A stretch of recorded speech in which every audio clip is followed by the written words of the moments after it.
welcome back to a new episode of the Win More, Live Better podcast. And we're kind of continuing our theme of having these conversations with different coaches, different leaders, different thought experts, talking about concepts related to the inner game of leadership, culture building, mindset, and everything in between to help all of us kind of win more and live better. And today, I'm really excited about the guest that we're bringing in. The head baseball coach at Georgetown University, Coach Edwin Thompson. So, Coach, just before we get started, I have to give you a massive thank you because we're having this conversation right here as the college season is ramping up very quickly on your end. So, the fact that you were willing to kind of take some time to do this, it means a great deal to me. So, thank you. Yeah, Zach, thanks for having me on and what you're doing with this space and the platform you're presenting to coaches and the people in general. I think it's a great way to share a lot. But yeah, I wouldn't we didn't want to miss this one. I want to get it in before we get too deep into our preseason. But no, thanks for having me on.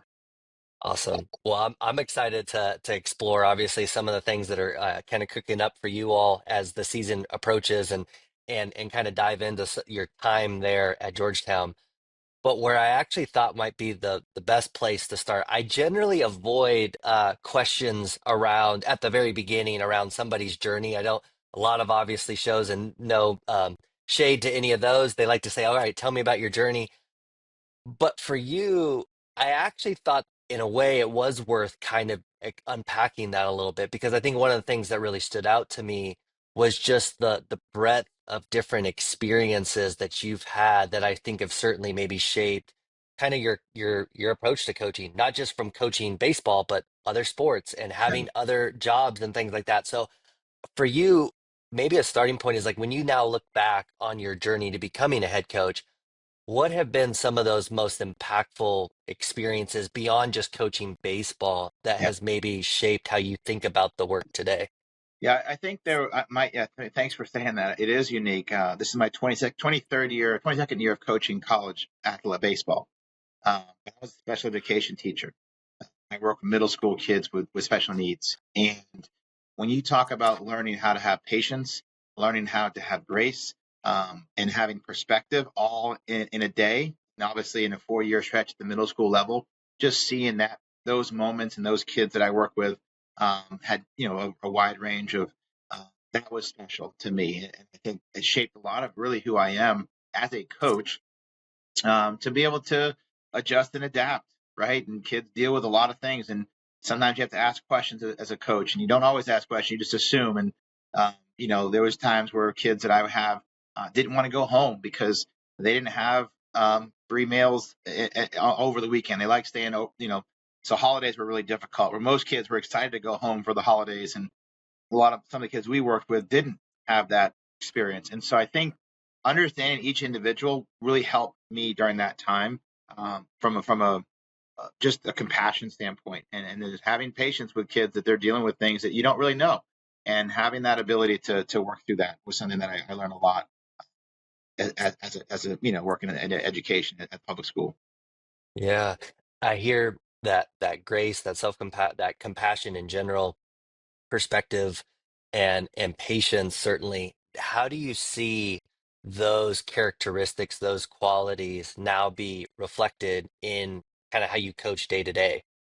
Yeah, I think it's just getting to know each kid. I think the one thing that I learned, I had this one kid who loved NASCAR. I mean, he just loved NASCAR, but he would never do his homework. I mean, it just never happened, right? And so his math, he struggled in math, and I had to kind of relate to him. I said, I was like, let me just try something, right? I said, hey, if at the time Jeff Gordon was a famous NASCAR racer, and I said, okay, if he's in the Daytona 500 and he does X amount of laps, how many laps would he have left? And he knew the answer like instantly.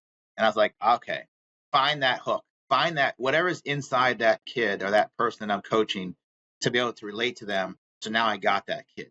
So everything we did, we just changed the map. Now we still held them to the standard in our classroom. We still held like I would a player.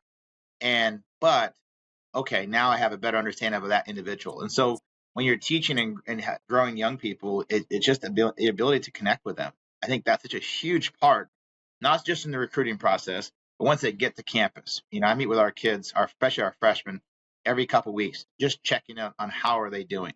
So I can develop that relationship to where when we get on the field, when I tell them, something, obviously it's something that they feel we can help them.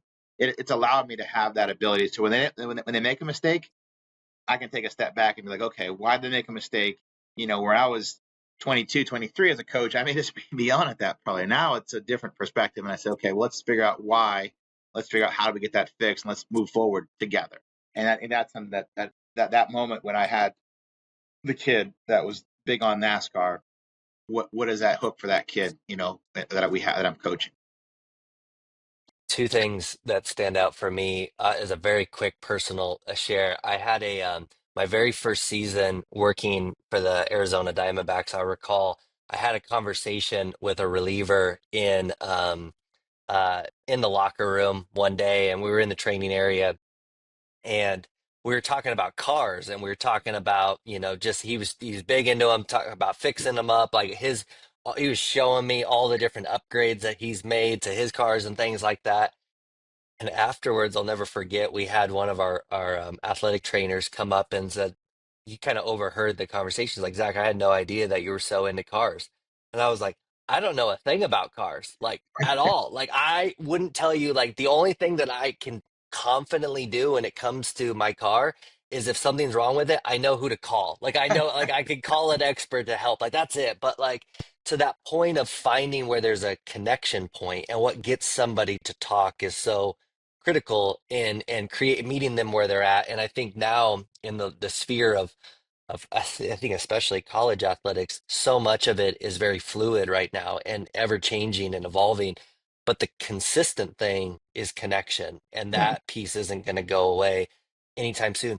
Can I want to ask about, I actually had somebody pose this question to me recently. They're a head coach, and they said it's hard for me, that like the time, like you just have so much taking your time as a coach, that it's sometimes difficult to create space or have a system to meet with all those players that you mentioned. Like you just mentioned that with just even your freshmen, let Yeah. alone I don't know who else. Like, what is your process or your system as a coach to ensure that you are getting kind of that important kind of connection time with your players, and how do you kind of maybe go about designing for that?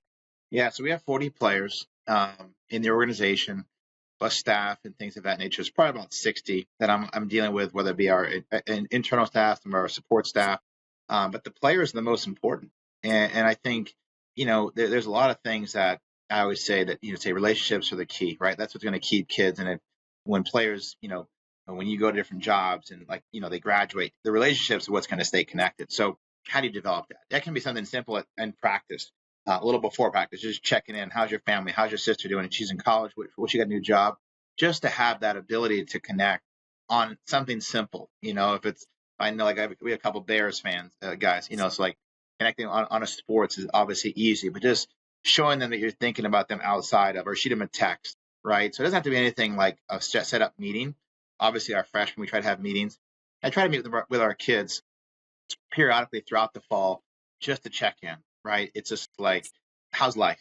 How are you doing? Is everything okay? And I can kind of see in their body language throughout practice if something else, I'll pull them in aside and say, hey, you're a little off today. Is everything good? Oh yeah, coach, I had this. So that can be that time where I connect with that player. So it doesn't have to be anything formal.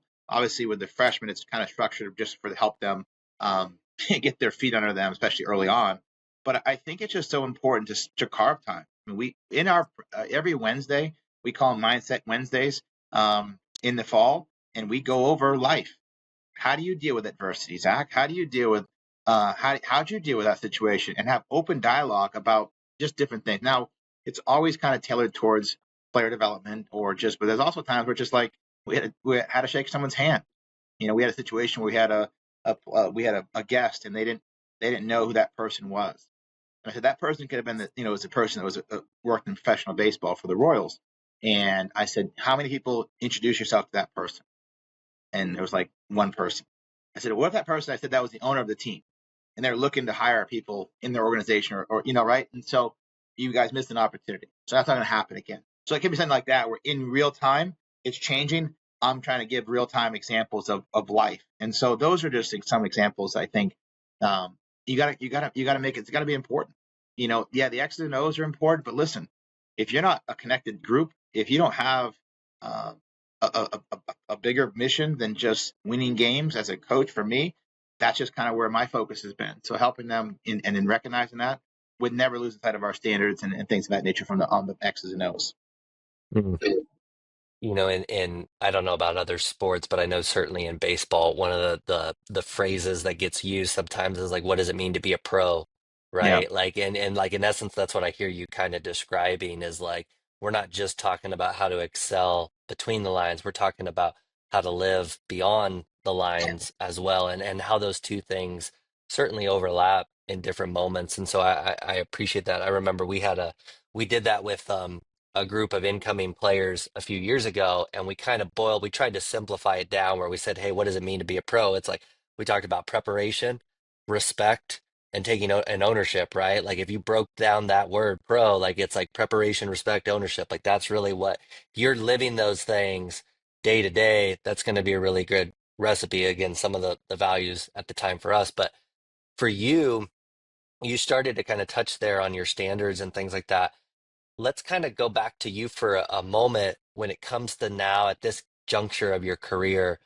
What would you say are kind of those cardinal values or standards or standards that really just shape that environment that you're trying to instill and create for the people, your players and your staff?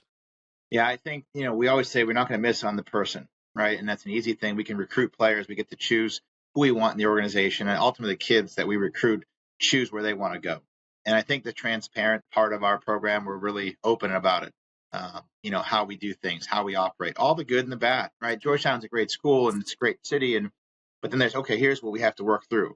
Here's some challenges we have to work through, just so you know this in the process. So if this is not what you're looking for, it's not going to be a good fit. And so I think we post a depth chart, which a lot of baseball programs don't post depth charts every week. So, but I want our players to know where they're at. If I'm the third shortstop, I want to know that. Okay, coach, what do I need to do to get out of that? Okay, here's what you need to do. And then you give them a plan. And I think about that. You talk about being a pro. I use that an analogy where we do it too is like, um, if a lot of players slam their bat down and things like that after a strikeout.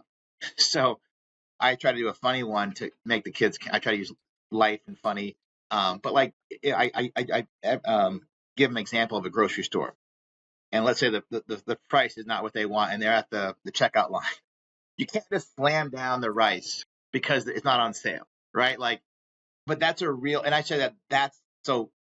This is how you need to operate in the baseball field to make them connect, right? And so that's a big part of my philosophy, I think, is just being a professional. Obviously, a lot of our kids are going to go on to do amazing things in this world.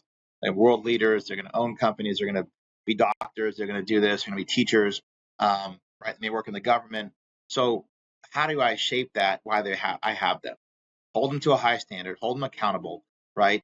And kind of like I would, anybody else. And if they're in my family, my daughter knows she's got to hold to a certain standard in how we go about our keeping things clean or whatever that is for that week or that day. And so I think those are really important. How you communicate to each other, that's another huge part of our program. We talk about, like I said, how to shake someone's hand, how to communicate when you meet somebody new, right? Like those are principles and concepts that may have gotten lost now with this technology and the phones, and you can do all this stuff so fast, but that's important. How you talk to people, listening skills. We try to listen to each other. We know we have different beliefs or different things outside of the baseball field.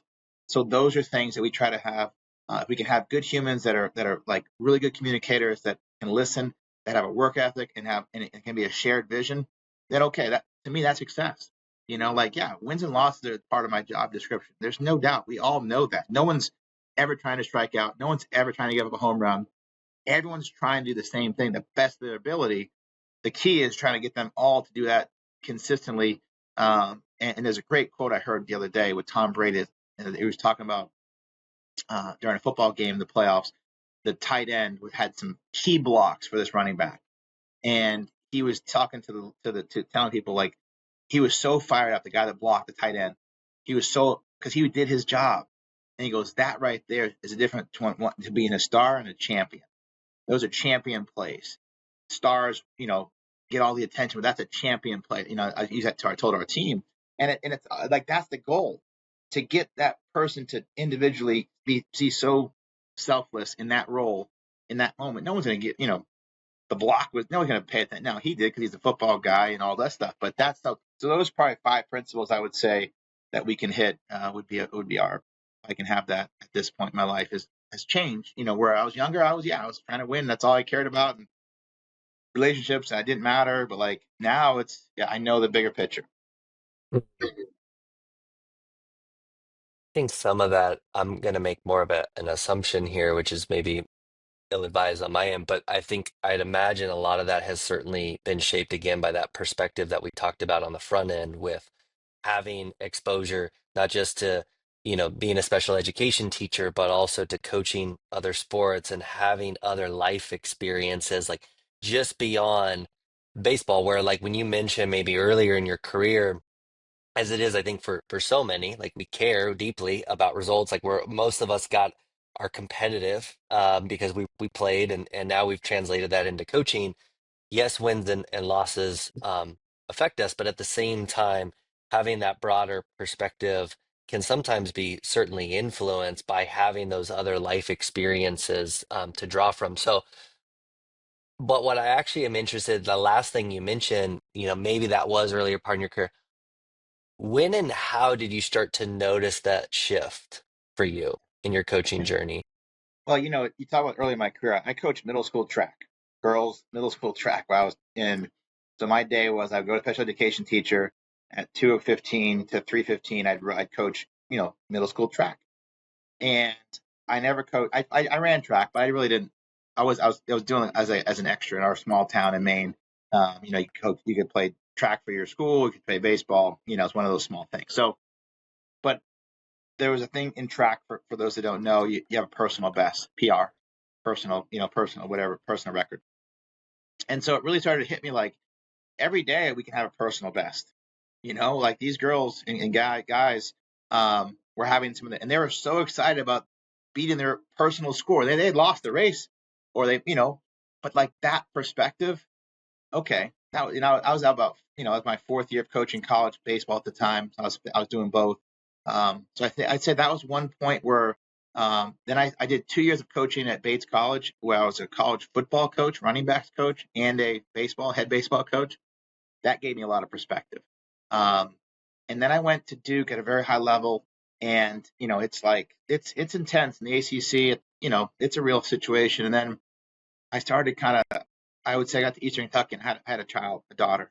And I think that's really when I started to shift the perspective. But it had been building, just differently. But then I hit that family dynamic really went up into gears, and it was like, okay, this is something bigger than I need to make sure I'm measuring like I am at home to be consistent for my players, and that was something that it really hit me hard. And so I think that's the shift, if you will. Um, my daughter's 10 now, so like it's been a process, and each year I try to really grow in that area to make sure that I'm using all the experience that I have had, which is again unique. I'm a high school girls basketball coach and boys basketball, AAU. I've done a lot of different things, but all those steps have given me grounded in perspective because the same drills I did with my 10U middle school team are some of the same drills as far as like the standards I have now with my Georgetown baseball players. So I just being consistent, I think that's the anchor that has been me over the last 22 years. With that too, like those core principles and values and standards that you described, like those are valuable in all of those given settings, right? And now obviously depending on the sport and your story resonates a lot on a personal level. Some who've been following along may know, like I've been volunteering coaching for a high school girls basketball team, helping out a friend this winter, and so it's been a great learning experience. And talk about so many of those values and things Mm. that you described are getting tested on a regular basis, and it's just a wonderful opportunity to kind of grow and expand kind of the viewpoint. So I empathize on a personal level with that, but I also really appreciate that sentiment because I feel like that was a sentiment that I heard a lot from players, um, over the years, particularly in working in Major League Baseball, where, the player who would live and die by results and ride the results roller coaster that is so common in athletics. And it actually ended up becoming a very common, oftentimes underlying catalyst of what helped that player expand their viewpoint or kind of distance themselves from that was having kids and starting to think about um, not just how they would want to model that for their kids, but Yeah. like how they'd want to like coach their kids through it. And it's like, hey, if I'm Mhm. gonna eventually want my kids to do this, it's like, well, I also probably should start to live it. As you learn, as I'm learning as a parent, like do as I say, not as I do does not work. Yeah. Yeah, they always Uh, want to ask why. Why are we doing mm, this, or what's this for? That's why I try. Well, why is it important to be a pro? Well, here's why. You can't go to the grocery store, right? They use that as examples, and we try to pull different things when we can, right, to show them real life examples of what not to do, right, and learn from other people's mistakes, and hopefully, we don't make that mistakes in the organization. And I think that's something that the more that kids can understand that you're coming at this place as a care from love and care, like, yeah, you're going to be tough on them. You're going to hold them, it's going to push them and challenge them. They won't like some things we have to do or why we have to do this drill again because it's not done the way it needs to be done for us to win when it matters the most, right? Whatever that is. But that's an ability that you have to learn, and it takes time. There's no secret to what I think, especially with this adapting to the cultural and the change in the landscape in athletics as a whole. It's better than it's ever been, and it's more challenging than it's ever been. There's endless amount of information for all the players. I mean, they can look it up online or YouTube a video. Like there's podcast. Like there's just so much information. So keeping it as simple as possible, but having those standards, I think, are always something you can go back to and say, okay, no matter what's going on, here's how it's going to look. What successful people do and how it works to get where you want to be, and especially for teams, related to team success. a word that we haven't hit on yet explicitly, but I think you're very much talking around it. And I know also in listening to other conversations that you've had, this is something that's really important to you as we talk about character Yeah, and the importance of that. And again, I think that's kind of reflected in some of what we've described. I also know like you could generally survey most any coach in almost any sport, and like we all say character matters. Like generally, like we all believe in or we know there's importance beyond just talent. So you've kind of described a little bit some ways in which I think character, maybe what it looks like in action inside your program. Where I'd actually be interested though for a moment is like if we flipped it, what are some of the signs, red flags, yellow flags, things like that that you feel like you might spot or you and your staff kind of keep an antenna up for that may indicate that either this is maybe not a player that's the right fit for the program and or it's a player where like we're going to need some additional level of like love and coaching and challenge to yeah. kind of help guide them in a better direction. Yeah, I think there's two. It's a great question. I think one, um, recruiting, right? Naturally, it's easy to see talent. Anybody, I can go watch a baseball game, basketball game, a football game, soccer. It doesn't matter. I can go watch and who the best talented player is. That's not hard. But if you're watching a game and you're seeing a kid make a great play, but no one's really excited about that kid making the play, and no one's going to like congratulate that kid, it's a red flag. If um, like he doesn't, does something well, hits a big hit, and no one's like that excited, like kind of, hey, good job, like the general soft, like token, hey, high five, instead of being like really excited, that's a red flag. So when you see those kids that have really good, genuine energy, um, the whole team is excited when they have success, that individual. And so that's a kid that, okay, that's special, right? And so I think that's one area. The other part is just, we always talk about it too, is like how they interact on a visit. You can identify a lot. You watch them from afar, how they interact with our players. Are they annoyed when their parents ask questions? Like they have bad body language. And I'm watching. It's like if your parent is asking a question about you to help better your situation, they're not asking questions like to hurt you. They're not going to have a questions like, make my son worse. Like it's all about helping and protecting, right? That's what parents do. So I see those things.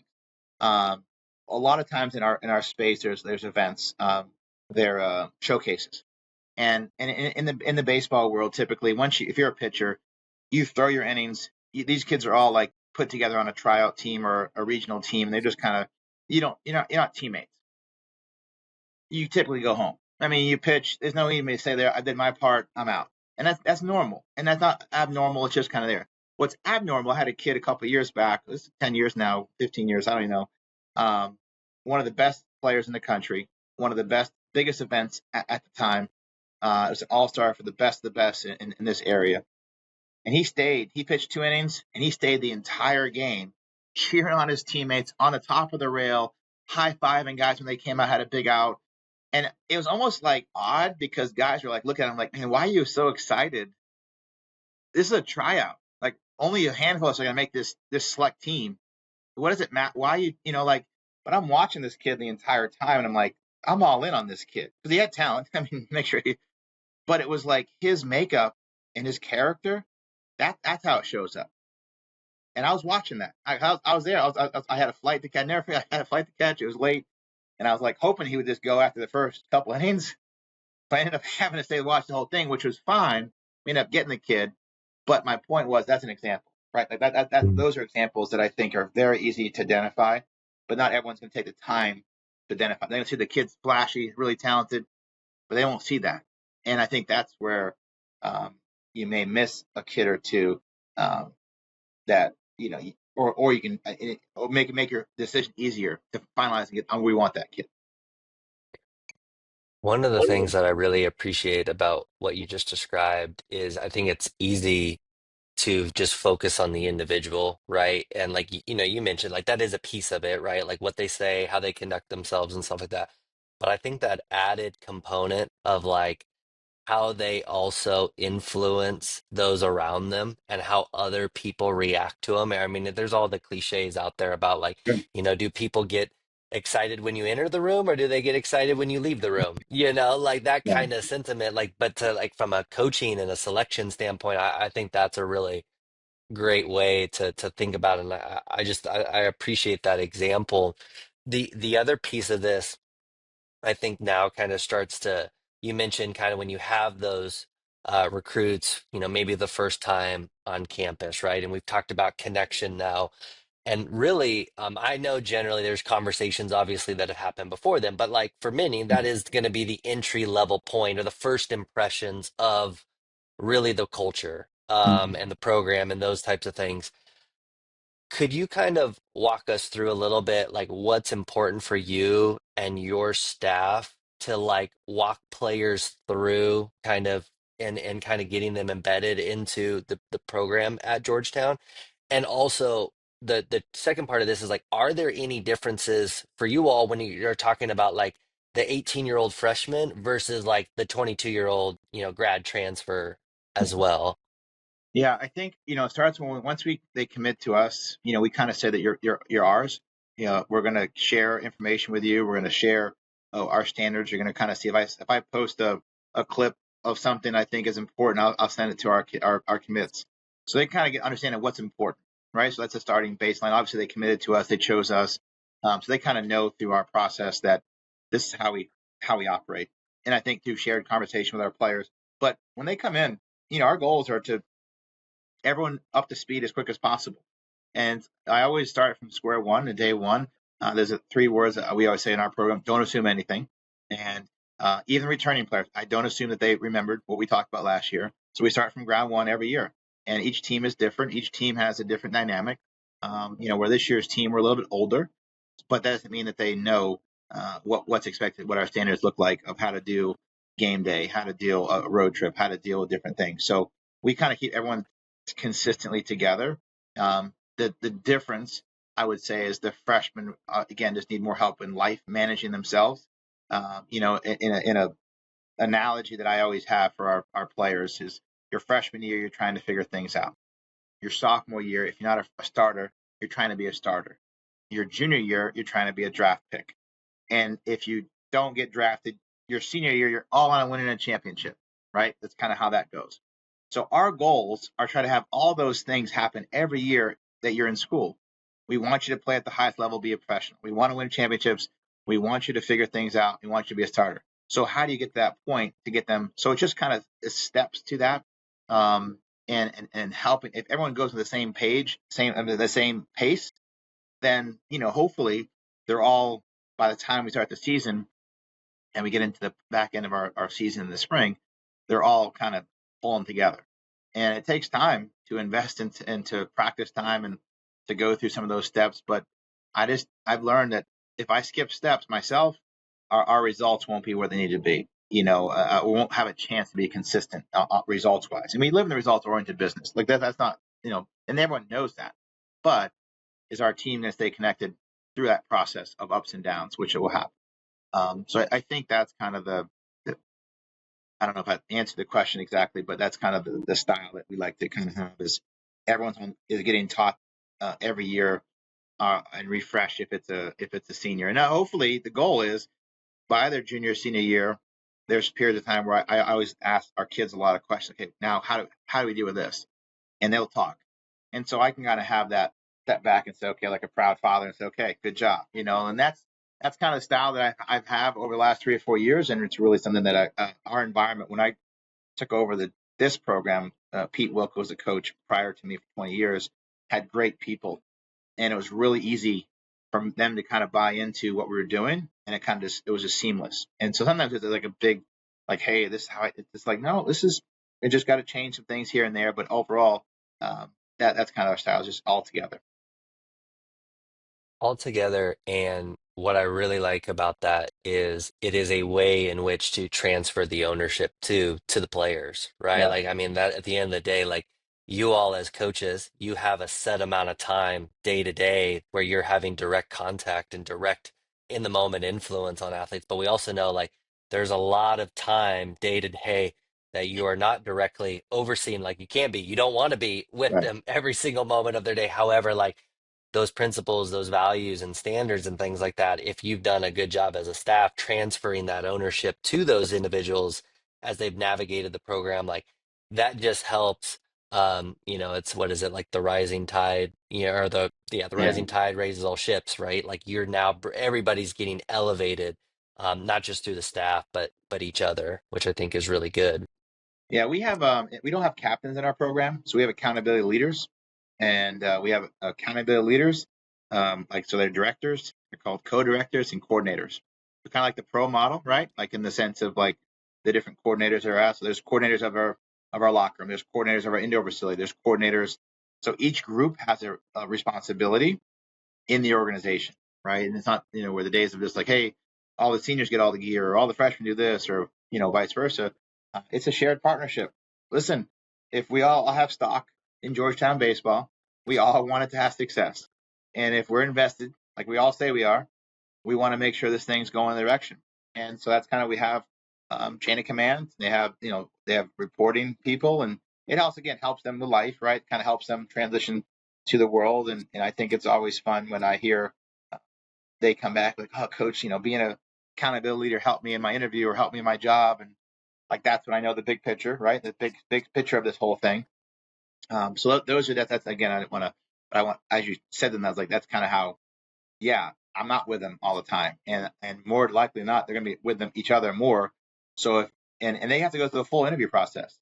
So our accountability leaders this year, we went through an application, we went through resume, we went through an in-person interview, a questionnaire, just like they would in the job world, and they had to want to do it. And we had, people said, so that's just us because I want them in the days of just giving guys stuff. I believe in earning everything, and they have more ownership when you get earned.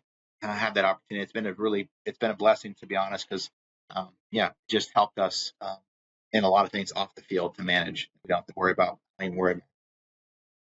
There's a really kind of fundamental principle that I'll often reference that like people are more likely to commit to things that they help create. And therefore, to your point of like as a coach, like we all want our players to be invested and committed to the program, but yet how do you create space for them to have their own fingerprint on it or have space for them to, again, feel that shared leadership responsibility? So I think that as an example to me, and I love the fact that you have them go through the full process. Like I think that's such a valuable skill, not only as it pertains to just the ins and outs of the program and those specific areas to coordinate, but also now that's another rep that you have as you transfer into life and the professional world beyond your given sport. Um, One of the things that I was interested in, you were kind of talking about the different stages at each, freshman to sophomore, junior, senior, and things like that, and how the mindset shifts a little bit, a little nuanced, a little maybe more geared towards obviously professional baseball, but I'm interested to kind of see where there might be a parallel here. I've often heard this associated with Joe Madden, and he would talk about there was like five levels to being a big leaguer. The first level was like, okay, how do I get to the big leagues? Second level was like, how do I stay in the big leagues? The third level was like, I know I belong in the big leagues. Fourth level is like, I just want to make as much money as I possibly can. And then the fifth level is like, I want to win as many championships as I kind of can in essence. So, but where I've noticed the biggest maybe quote unquote separator is that shift from how do I stay here to I know I belong here, Yeah. and how players kind of wrestle with that. And so I'm interested kind of from the vantage point that you have working with your players. Like we know how valuable confidence, self-trust, belief is for players, and just also the role that we as coaches and leaders play in that. What's kind of what have you found to be most effective and helpful in helping your players eventually get to that space of knowing that they belong, whether it's in the form of a role, whether it's in the form of being a college baseball player or, an eventual pro and so on. Yeah, I think honesty isn't key. As I said earlier, we have depth chart.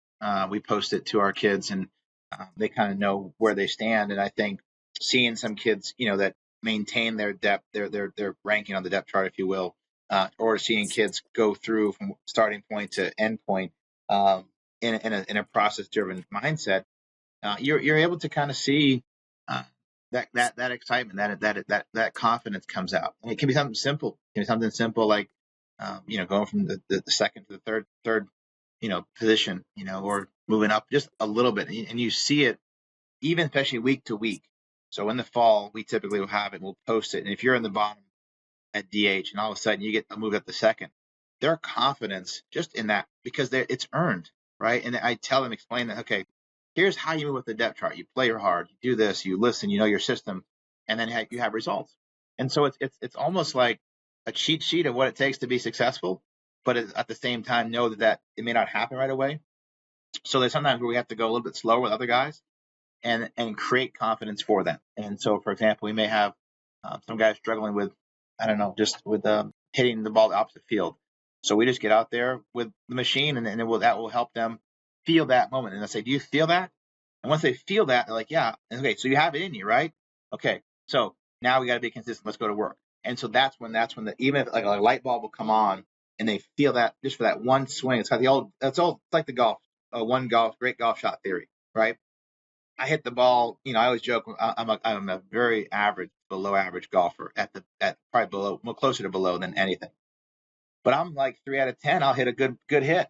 Like my batting average, right? So it doesn't always work out, but the same thing. Our guys will put ourselves in a situation where um, you want them to have that success, and if they feel it, okay, now you can do it. Now, how do you do it consistently? And it's not an easy. Baseball's a really hard sport, but it can just be getting them to realize where they're at. If they're number two, be the best number two ranked second baseman in the country and be the best energy giver, right? And then embrace that when after a game, we had a big win. Hey, our dugout was really good today, man. You guys were awesome. I kind of feel like that, and that's just as a coach, as a staff. And then our players recognize that. We do a thing at the end after every game in our chat. We'll post a highlight of the game. It can be individual, win or lose. So it'll be like, guys will say like, man, way to be dominant, like 2 or 3 words, you know, easy flow, smooth. And it's all these different adjectives that describe the game. And then some of the starters will say, dugout was amazing. And then you'll see so much, the guys who are in the dugout will like that message because they got recognized by their peers. Right. And so that's the goal of this whole thing, is trying to get them, like you said, a shared partnership to get ownership, and hopefully that confidence will come, with, through work. And and if it doesn't come like you hope, or as you're, that happens, okay, we got to make sure we get ready to go in the boardroom. But that's a different conversation for another day. But like that's kind of how that goes. Yeah, to your point, it's such a valuable, just in general life lesson is that sometimes, in a lot of instances, we'll put in work, we'll do all the things in essence that we feel like are required of us, and yet it doesn't guarantee that anything, there will be a payoff. It doesn't guarantee that there will be that reward on the other side, or the reward on the other side may not be the reward we had initially in mind. Like it Right. maybe we were hoping something in the form of, again, that external scoreboard and wins and championships and things like that, but maybe the reward ends up being something altogether completely different. That's, to your point, maybe now a life skill to carry Yeah. with you. That's actually a pretty good segue into, again, you talked earlier about early on in the career, just that easy trap is maybe too strong of a word, but at times trap that we can fall into, getting kind of fixated wins and losses and things like that, and then how that viewpoint expands. But where I was interested to kind of explore with you, I know leading up to this past year, there was a lot of success, again, depending on everybody's definition of success and traditional society's view of it, of Mhm. the wins and the things like the program continuing to grow into new heights. And then obviously this past year, a little bit more challenging. I'm interested, before we kind of explore it a little further, like, what do you feel like you learned the most over this past year? I know this, you've been part of other teams that, have Yeah. had, tough stretches and things like that, but in particular, like for you, this past year of your coaching journey, what's something that you felt like you really learned or has stood out to you, that you want to now carry with you into the new season? Yeah. For our listeners, we had 30 plus wins for 3 years in a row, made the playoffs, was in a championship game in 2024, set the school record twice in that 3 year stretch. So you understand, then last year was the worst season we've had since I've been coaching. Not a lot of wins, a lot of close losses and things like that. I think what you learn is there's always an adage, and I don't like saying it, but like, I get back to the basics. And I've taken that approach to daily work every day, to weekly work, to monthly build up, to we kind of cut it right back. July 1, when our fiscal year is turned over, I laid out our standards. I laid out our history. I laid out things in our organization that I want to make sure this is hard. It's not given to us. We have to earn things. I go back to where we don't give them all their gear until they earn it through the end of the fall. We went back to things that we kind of gotten away from. When you have some success, things slip. It's like, I call it success slippage. When you have some success, things can kind of, oh, that's not as tight as it should be, but hey, we just won, so it's okay. And just it's perspective. It's hard. It was a hard year, part of the hardest year of my coaching career in a really long time, because we had worked so hard to kind of get the program up to where we felt that success was consistent as far as the results were. And then internally, right? We weren't as connected group. So we had to kind of reevaluate that. And that's when I started got the idea this year was like, okay, who wants to be a leader? Okay, we're going to teach you how to be a leader. Here's what we expect out of that leadership role, and kind of just really don't ever lose sight of what works. And then I think the other part that I felt was, uh, again, as a coach, you have, fundraising, you have dinners, you have alumni stuff, you have boosters, and all these different things. But like, it goes back to when I was 10. I loved playing baseball. When I was an assistant coach at University of Maine at Farmington at 23, what was I doing? I loved it. And not that I ever lost that love, but sometimes you lose that. It goes back to time, right? Where's my time? Am I prioritizing my time the right way for our kids? Was I meeting with our kids enough to see how they're doing? Probably not, right? And so that's on me. And so I looked at all those things that I wrote down. I got the feedback from the players, good and bad. I always take information end of the year with players. I call them one up, one down. I say, what was one thing you liked about the year? What was one thing you didn't like about the year? And then what was one thing you liked about how I do things? One thing I can improve on, because that's real feedback. And the seniors typically give it to me. The freshmen are like, "Oh, coach, it's great," because they know they're coming back. So I don't get, but like that, those seniors that are leaving, that their eligibility is gone, or that's the real thing. So I think it was humbling to look back and say, you know what, I have to be better. And I told the guys that I was very vulnerable. Our first team meeting. Here's how we're going to go about it. This is on me. Now we're going to go get this in a way. It doesn't guarantee anything. what this is how we're going to operate. This is how we're going to get back to doing the things that those little details. And so I think that sometimes can get lost in success is the details. Um, and it's a real feeling, and you have to embrace it. And you can't shy away from it as a leader. You got to say, you know what? Here's what we got to do. Here's our plan. And once they have that, they kind of say, okay. And we got back to our Wednesday meetings where we're just not baseball related. No, some of it's baseball, but like mostly about just little things, details. How to be professional, how to talk to people, different things like that. How do you deal with adversity? How do you deal with like life? Um, you know, the good and the bad, right? And so that's something that I think I took most was just making sure I don't lose sight of what I believe in. And even though when you're having success, you believe it, but you may not say it. You got to just be consistent. I think that's like my one word for this year was being consistent. Starting 26 and even this cycle of a year to be consistent. And if we're going to be a team that we want to be, results wise, we need to be consistent in how we approach um, our off days, getting sleep and getting, all that stuff. So, yeah, I would say that was probably it's a great question. I appreciate you asking it because I am open about it. I'm not here to shy away. I don't make excuses because that's not my nature. And I don't want my players to make excuses. I want to take the ownership. I always say this is, players win the games. I lose the games, right? I lost a lot of games last year. But it was one that it's going to benefit the program and myself as I continue to move on in my journey as a leader.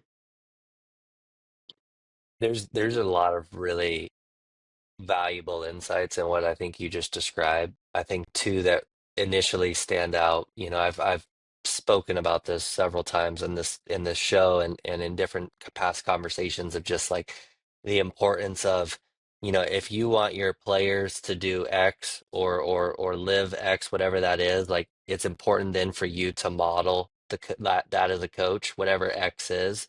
And so, like you mentioned, just that consistency piece, even that vulnerability piece, and that willingness to look in the mirror, like I think that's something too that like for so many it becomes this like spooky ghost that we try to avoid, and I'm not just thinking about coaches, like I'm thinking players too. Like it's not the easiest thing for us to like be vulnerable and like kind of remove our ego for a minute, like look at the mirror and be honest about like where have I not just done well, but where have I fallen short, and Yeah, and also like not just because of the circumstances, but like where have I contributed to that as yeah, well. Like that's a harder level. So I appreciate you describing that.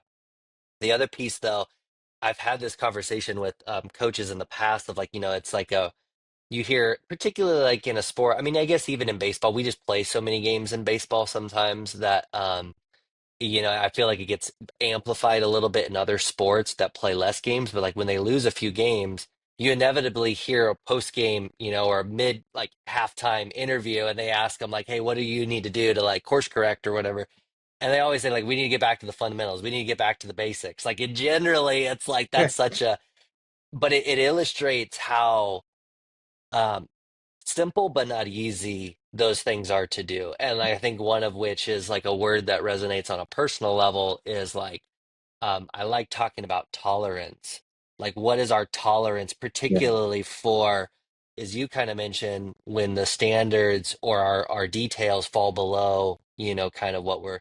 So I just appreciate kind of you highlighting a couple of those things and the manner in which that you're also now helping the players course correct and adjust for that, but also how it actually started with you and being open to having feedback. Can I ask a question on the feedback piece because we know that feedback is for all of us so valuable as to grow, and yet as you move up, chains of command, so to speak, you oftentimes get less and less, or you get more filtered feedback, I would say. Could you walk us through, I guess, how important just not just to this past year, but that idea for you has been gathering feedback just from players, your staff, and so on, and how you feel like that has also now shaped your coaching? yeah. I think I remember the honest feedback when I know guys are genuine and they give me like the real. All right, coach, listen. Here's what you need. You're doing too much of this, or we're like we had one year, through previous school, like we won this award, and it was, and again, make sure you hear what I'm saying. Great award, It was a community service award. We won it, and it was awesome. But we were doing so much of it because people heard about, hey, we'll go here, we'll go there, and I didn't recognize the players' time as much, right? Because they're so busy, and at any second I squeeze out, okay, we're going here, we're going to go to this event, we're going to go speak here, and they're like, Coach, we love doing this, but we got to make sure we balance it out. And I was like, you know what, you're right. Like that's an example. One time I didn't get the schedule out as consistent as I should. It wasn't like daily. It was like I tried to do it the night before practice, so I can see it. So now it's like I'm on it, right? And so little things like that. But then it's also just uh, more. We want to do more team things. How can we incorporate that? So like all these different things that. But then it's like coach, you got to be more consistent with. We want to meet more with you. Like that was last year's group. It's like we didn't meet enough, and I was like, you're right. And I was so worried about other things, and I've kind of made that recommitment to myself and to what I've always done is the relationship with the players are the most important. We our program we won't miss any games to go recruiting during the season. We don't send our player now in the fall. Sometimes it happens because there's a small window for us to go recruit, but like we want to make sure the players feel like they're the most important, which they are, because it's our team will never be put together again. This year's team will never.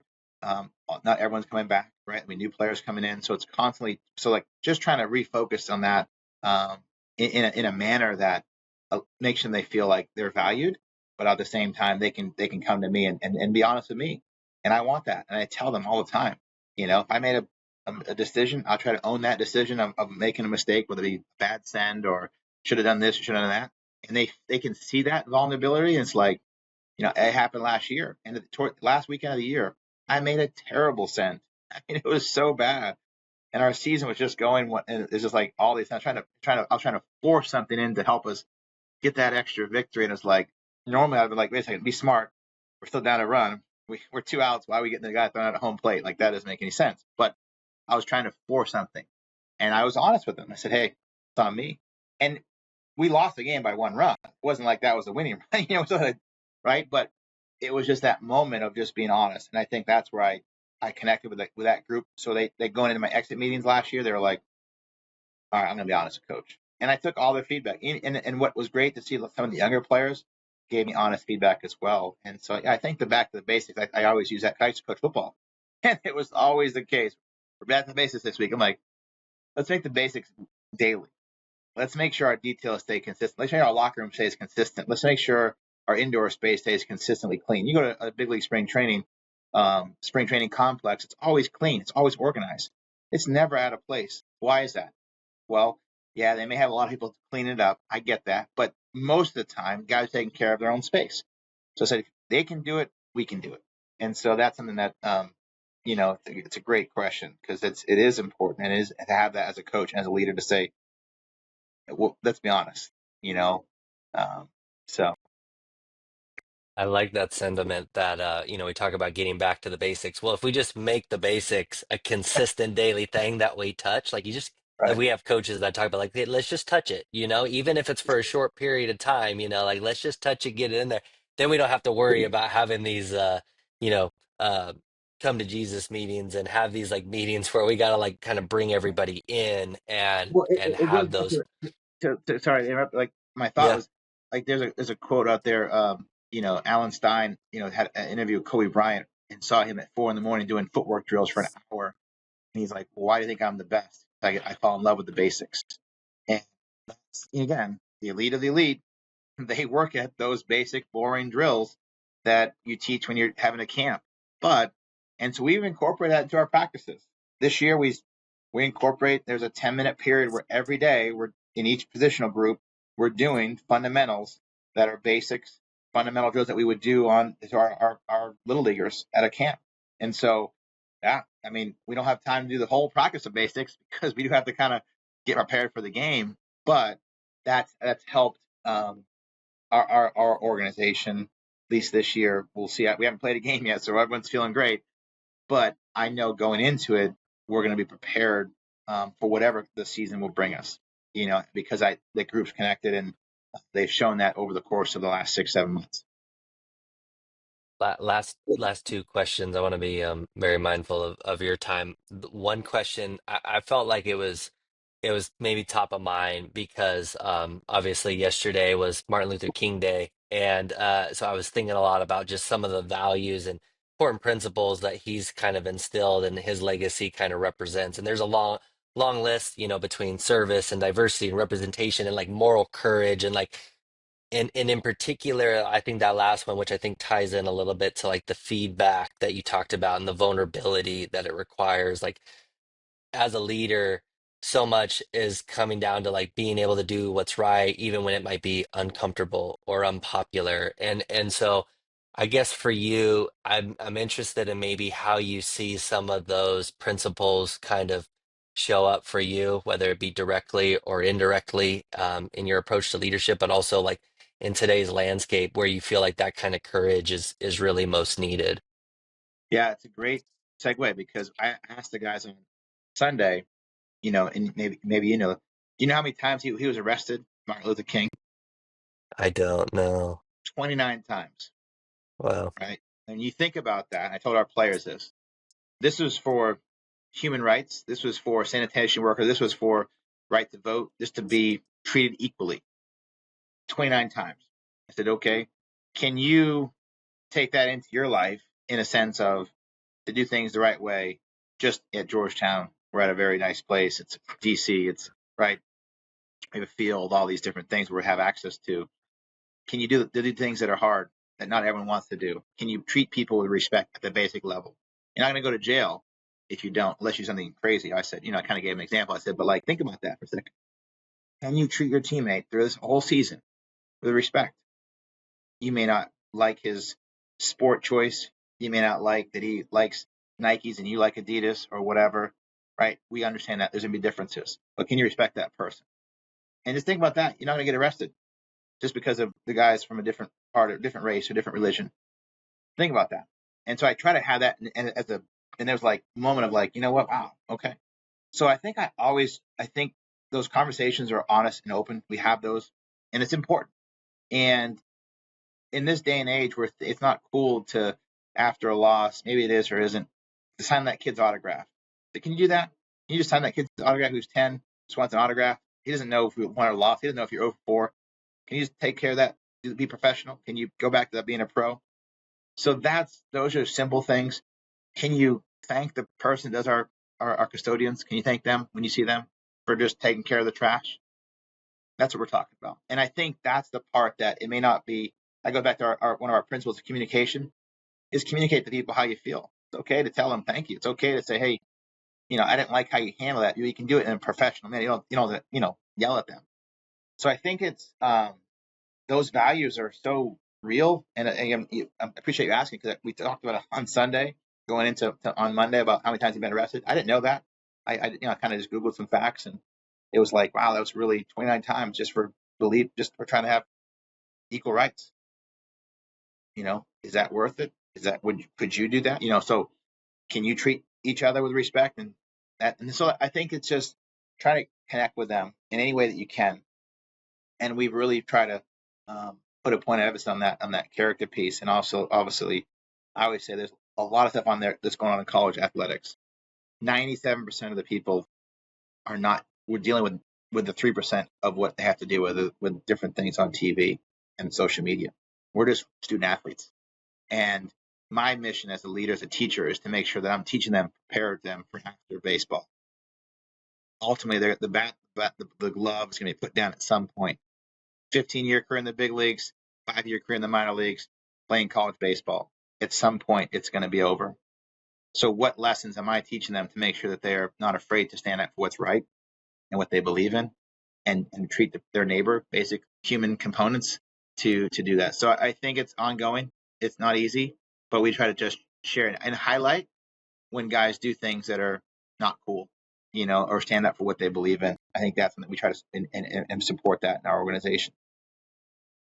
I really appreciate you sharing that recent example and message, and I think that's it's a very great. It's a a very powerful sentiment. Again, like there's so many great principles and daily values that can be brought to life through his leadership and service and everything he represented. So I think that's great that that's a talking point and something that's getting acted on. The last thing I wanted to ask, this is I kind of try to wrap up most conversations with this question, but Evan, what's something that you're proud of that maybe you don't always get an excuse to talk about? Um, you know, that's a good one that I don't get an excuse to talk about. I think uh, I, I I would say that if players you call my players, they would say I was consistent. It's how I treated them. That's not on the record book. That's not going to be on that. But I think that's my goal is to treat everyone with that same equal opportunity, um, and ultimately that I was fair with them, that I challenged them and I pushed them and held them accountable. But at the end of the day, that I cared for them. And if I can have that, like that's my success. Like 5, 6 years when they leave, they still want to call me. They still come back. Do they invited to a wedding or two? Like obviously, I'm not going to go to everyone's wedding. I won't get invited to everyone's wedding because I say, hey, it's okay. But like those are moments for me. So I don't know if that's a answer to the question, but I think for me, I know like going home at night that how I treated all my players, and it's 22 years, a lot of players in different sports, um, and contact with a lot of different schools. So the relationships, and coaches leave and players go and they graduate, but the relationships stay, and that to me is my I guess my win. And my why is to impact young people and help them in their journey of life. When I was teaching middle school special education, or I was 10U basketball at JV, or middle school track, like those kids, I still treat like I felt like I was giving them the best experience that I possibly can. And if I can do that, there's a lot of things that I can't control, so I don't worry about it. But I try to give that what I can control, which is me, and investing in their journey. I think it's I know we've talked earlier about some cliches, if you will, but there's usually they're cliches for a reason, and one that always resonates is the message from Maya Angelou about people won't always remember what you say, but they'll always remember how you made them feel. And so I Yeah, appreciate that response. It very much aligns with that. So Coach, I just want to thank you again. Again, I'm very mindful to get an hour of your time amidst this time of the year is it takes a lot, and I think it also demonstrates a lot about what's important to you and how again just how the really what this show's representing and the mission behind it, like it very much I think aligns with a lot of the values and things that you described not only here but in the past. So I'm just grateful for you to be part of it and taking some time to do so. yeah. No, I appreciate Zach the platform and just the conversation was easy. I appreciate that, and then just the thoughtfulness, and it makes you think, and that's why I love listening as a fan, and I know I'll continue to listen moving forward. So I appreciate all that you do, and thanks for having me on. Awesome. Thank you again.